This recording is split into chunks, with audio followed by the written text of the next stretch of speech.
Hello అండి. Welcome back to our channel. ఎలా ఉన్నారు అందరూ? చూస్తున్నారు కదండీ! చికెన్ కర్రీ అంటే ఎప్పుడు ఒకేలా కాకుండా అప్పుడప్పుడు ఇలా చేసుకోండి. టేస్ట్ మాత్రం చాలా బాగుంటుందండి. చూస్తూనే తినాలనిపిస్తుంది కదా! అంత బాగుంటుంది. గుమగుమలాడే చికెన్ కర్రీ చాలా అంటే చాలా టేస్టీగా ఉంటదండి. ఆల్రెడీ మీకు చూస్తేనే అర్థమైపోతుంది కదా! మీరు ఫస్ట్ టైం కనుక నా ఛానల్ చూస్తే ప్లీజ్ అండి నా ఛానల్ని సబ్స్క్రైబ్ చేయండి, అలాగే లైక్ చేయండి, షేర్ చేయండి, కామెంట్ చేయండి. చూసారు కదండి, దీనికోసం ముందుగా పచ్చిమిర్చి, కొత్తిమీర, అల్లం ముక్క, అలాగే 2 ఉల్లిగడ్డలు తీసుకొని వీటిని కట్ చేసుకోండి. అలాగే ఒక మిక్సీ జార్ తీసుకొని ఇవన్నీ దాంట్లో వేసుకొని మెత్తగా పేస్ట్లా చేసుకోండి. చూసారు కదండి, మరీ ఎక్కువ మసాలాలు వాడకుండా చాలా సింపుల్గా టేస్టీగా కర్రీ చేసుకోవచ్చు. అంటే ఎప్పుడు ఒకే టేస్ట్ చేస్తే ఇంట్లో వాళ్ళకు కూడా అప్పుడప్పుడు బోర్లాగా అనిపిస్తుంది కదండి. అందుకే ఇలా చేసుకుంటే చూసారు కదండి, నేను ఇక్కడ 1/2 కేజీ చికెన్ తీసుకున్నాను. అలాగే స్టవ్ వెలిగించి ఒక కంచుడు పెట్టుకొని తగినంత ఆయిల్ పోసుకొని దీంట్లో సాజీరా, లవంగ, ఇలాచి, చెక్క ఇవన్నీ పోపేసుకొని అవి కాస్త ఫ్రై అయిన తర్వాత దీంట్లోనే మనము పేస్ట్లా చేసుకున్న ఆనియన్, కొత్తిమీర పేస్ట్ కూడా దీంట్లో వేసుకొని పచ్చి వాసన పోయేంత వరకు ఫ్రై చేసుకోండి. చూసారు కదండి, టేస్ట్ మాత్రం చాలా అంటే చాలా బాగుంటుంది. ఒకసారి తప్పకుండా ట్రై చేయండి. ఇలా ఆయిల్లో మొత్తం పచ్చి వాసన పోయేంత వరకు ఫ్రై చేసుకోండి. ఒక 3 నుంచి 4 నిమిషాల వరకు మూత పెట్టుకొని ఇలా ఆయిల్ అనేది మొత్తం పైకి వచ్చిన తర్వాత మళ్ళీ ఒకసారి అడగంటకుండా ఇలా కలుపుకోండి. ఇలా మొత్తం కలుపుకున్న తర్వాత సరిపడా పసుపు కూడా వేసుకొని మొత్తం కలుపుకోండి.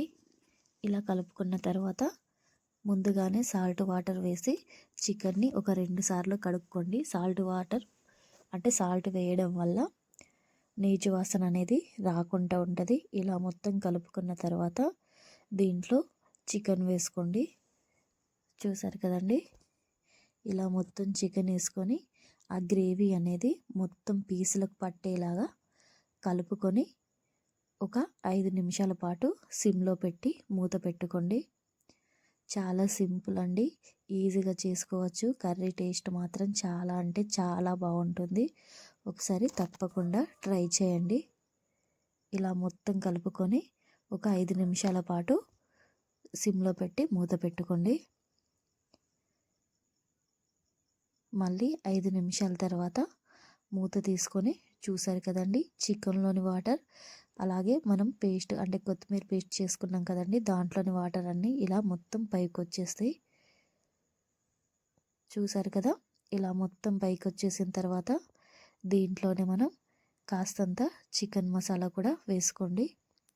అలాగే స్పైసీకి తగ్గట్టు కారం కూడా దీంట్లో వేసుకోండి. ఇలా మొత్తం వేసుకొని మళ్ళీ ఒకసారి కలుపుకోండి. ప్లీజ్ అండి, మీరు ఫస్ట్ టైం కనుక నా ఛానల్ చూస్తే ప్లీజ్ నా ఛానల్ని సబ్స్క్రైబ్ చేయండి, అలాగే లైక్ చేయండి, షేర్ చేయండి, కామెంట్ చేయండి. అంటే నా రెసిపీ గురించి మీకు ఏమనిపించినా కూడా ఒక చిన్న కామెంట్ చేయండి. అంటే మీరు ఇచ్చే ఒక లైక్, ఒక కామెంట్ అంటే ఇంకొంతమందికి చూడడానికి యూజ్ అవుతుందండి. ప్లీజ్ అండి. చూసారు కదండి, ఇలా మొత్తం కలుపుకోండి. అంటే ఏదైనా వీడియో పెడితే చాలామంది చూస్తున్నారు కానీ అస్సలు లైక్ చేయట్లేదు, అలాగే కామెంట్ కూడా చేయట్లేదు. అంటే ఏదో ఒకటి చేస్తేనే కదండి అంటే బాగున్నాయి బాగాలేదు అనేది తెలుస్తుంది. అందుకని ప్లీజ్ అండి, మీకు నచ్చినా నచ్చకపోయినా ఒక చిన్న కామెంట్ చేయండి. అలాగే మీకు నచ్చితే కనుక లైక్ చేయండి. అంటే నా వీడియోస్ అంటే ఒకసారి నా ఛానల్లోకి వెళ్ళి చూడండి. నచ్చితే కనుక తప్పకుండా నా ఛానల్ని సబ్స్క్రైబ్ చేసుకోండి. చూసారు కదండి, ఇలా 5 నిమిషాల తర్వాత మూత తీసుకొని ఆయిల్ అనేది మొత్తం పైకి వచ్చేస్తుంది. పైకి వచ్చిన తర్వాత తగినంత సాల్ట్, అలాగే కొద్దిగా గరం మసాలా, అలాగే కాస్తంత కొత్తిమీర కూడా వేసుకొని మళ్ళీ ఒకసారి అడగంటకుండా మొత్తం కలుపుకొని చూసారు కదా, చూస్తూనే తినాలనిపిస్తుంది కదా. టేస్ట్ మాత్రం చాలా బాగుంటుంది. ఒకసారి తప్పకుండా ట్రై చేయండి. అంటే ఎప్పుడు ఒకేలా కాకుండా అప్పుడప్పుడు ఇలా చేసి పెట్టండి కర్రీ.